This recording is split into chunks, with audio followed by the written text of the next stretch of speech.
Hello, my name is Phil Easter, historian and writer from Baltimore, Maryland, also known as the Amazing Memory Man. Recording tonight on Tuesday, May 27th, 2025.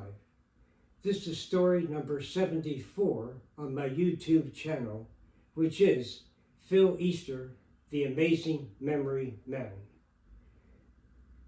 Tonight we honor the United States Army 250 years. 250 years ago, on June 14th, 1775, the U.S. Army was founded by the Continental Congress, and at first year or so, it was often called just the Continental Army or the Army of the United Colonies. But then, shortly after July 4th, 1776, it became the United States Army after the Declaration of Independence. But the revolution actually began the year before in 1775. Lexington and Concord, Massachusetts, there were battles in April, and then in June of 1775, the famous Bunker Hill battle in the Boston area. I would like to welcome my friend Joe Kuhn. Hey, Phil. Joe, welcome. Thank you. Yeah, glad to be here on the channel. Thank you. And in a few minutes, I'd like you to share some of your personal experiences of the U.S. Army. Of course. And first, I'm going to give a little background. A few details of some of the wars. There have been so many over the years, of course, but starting with the American Revolution, and of course, George Washington was the highest-ranking general during the American Revolution, and as everybody knows, he became the first president of the United States after the Revolution. This is a small point of interest, but some people may not realize that actually George Washington once fought for the British about 20 years before during the French and Indian War. Many American colonists fought for the British in that war against the French, and many felt that after that war, some British officials said they'd be represented more in the Parliament in London, but that actually did not happen. So that's one of the reasons, not the only one, but one of the reasons that did lead to the American Revolution about 20 years later, that broken promise. And at that point, many Americans felt that our country should break completely from Britain and become a separate country. But in any event, after the American Revolution, which ended in 1781 with the surrender in Yorktown, Virginia on October 19th, 1781. And the story goes, the highest-ranking British general, Cornwallis, actually stayed in his tent. He did not meet George Washington personally. He was so humiliated and embarrassed about losing the battle and the war that he actually sent his second in command to meet George Washington and hand the sword. Traditionally, many European armies in those days, when one general lost, he would hand his sword to the victorious general of the other army. And there's a painting, a famous painting of that incident, but I think the artist calls it Cornwallis' surrender to Washington, but just so you know, it was really Cornwallis' second in command, because the British general himself was just too embarrassed and humiliated to meet George Washington. The Second War against Britain, the War of 1812, which actually lasted from 1812 to 1815, and here in Baltimore, the important event of 1814 was when Baltimore and Fort McHenry were attacked by British Navy ships.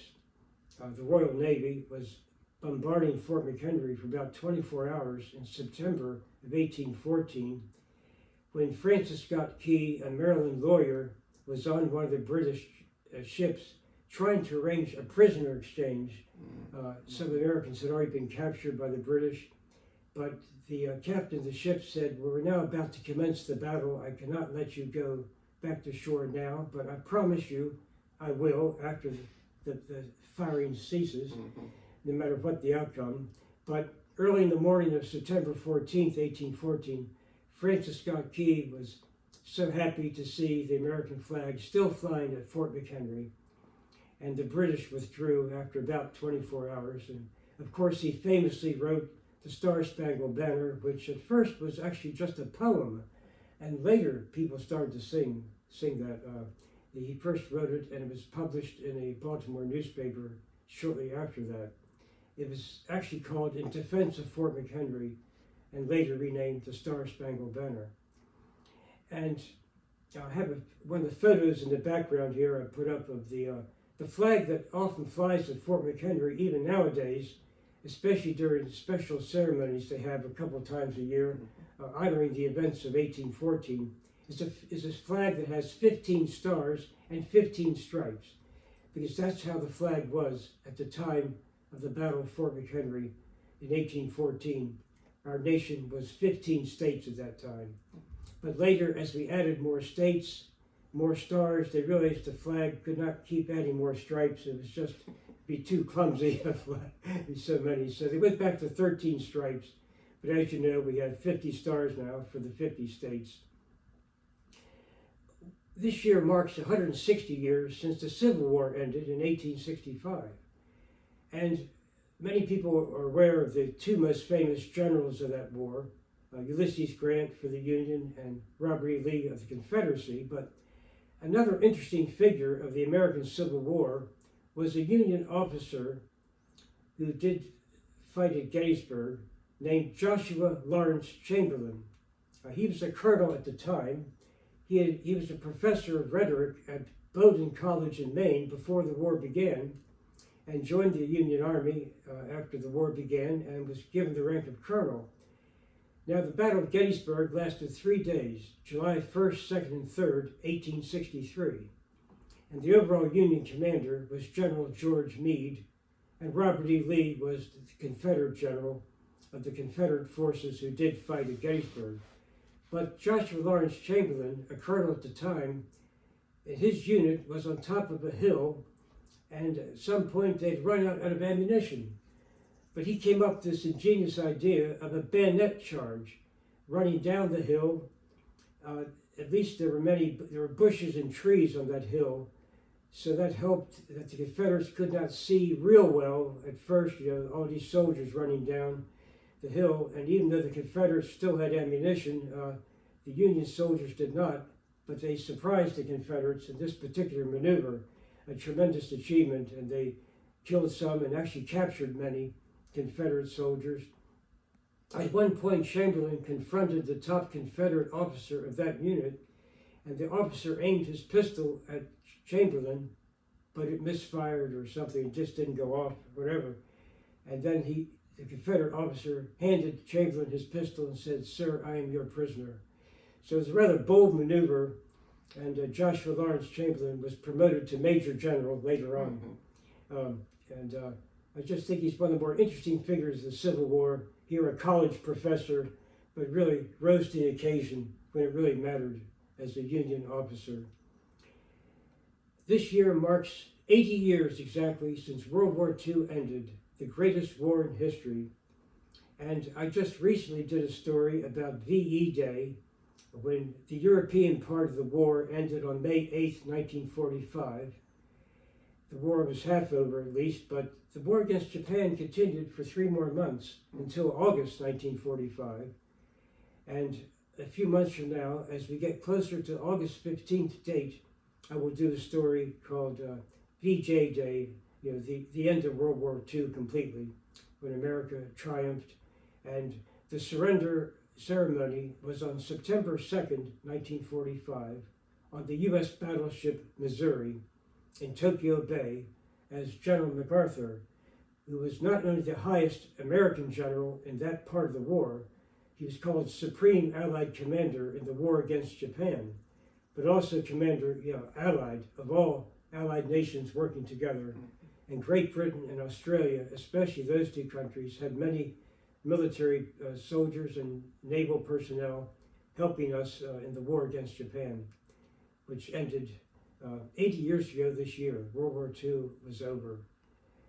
And again, we're coming up to June 14th, 2025, and I just think it's wonderful that the U.S. Army will celebrate 250 years exactly.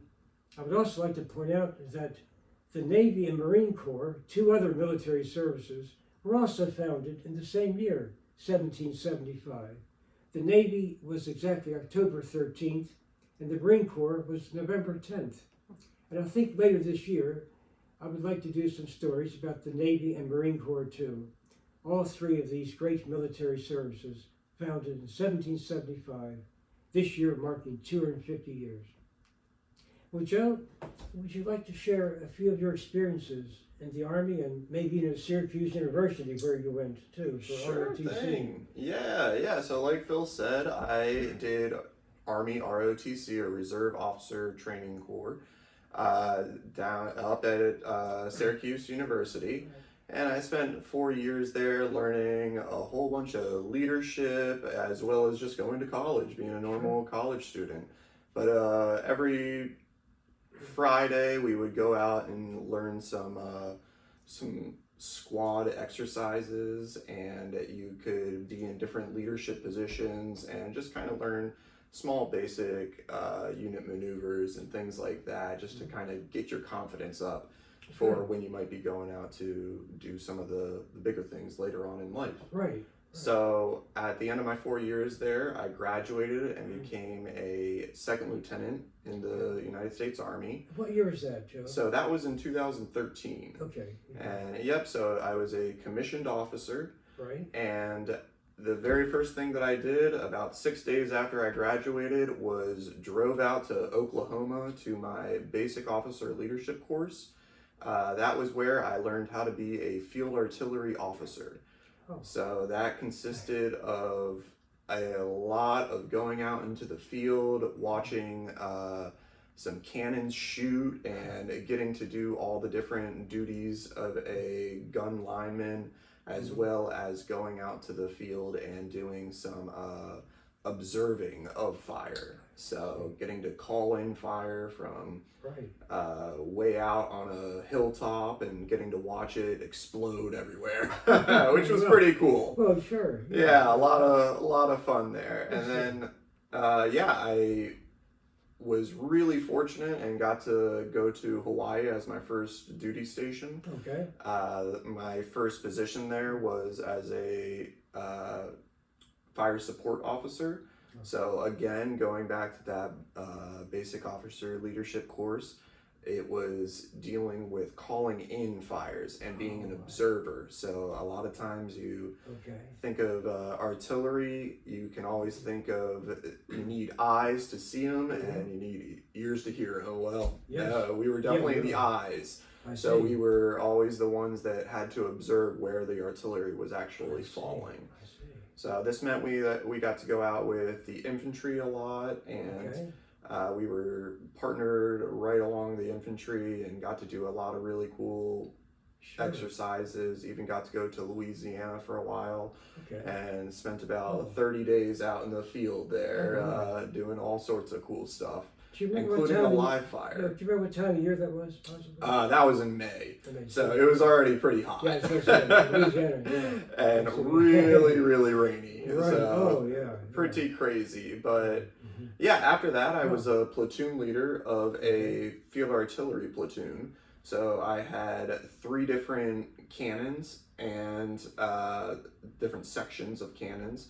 And our main goal was just to get those cannons up and running and ready to fire as soon as possible.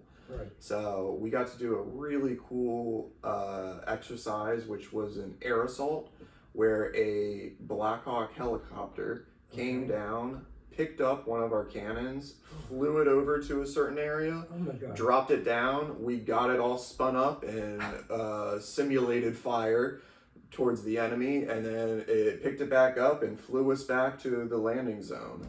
Which, I mean, that was probably the coolest thing that we did over there. That is something. Yeah, and then after that, I was an operations officer, getting to help out with all of the operations of our 600-man battalion.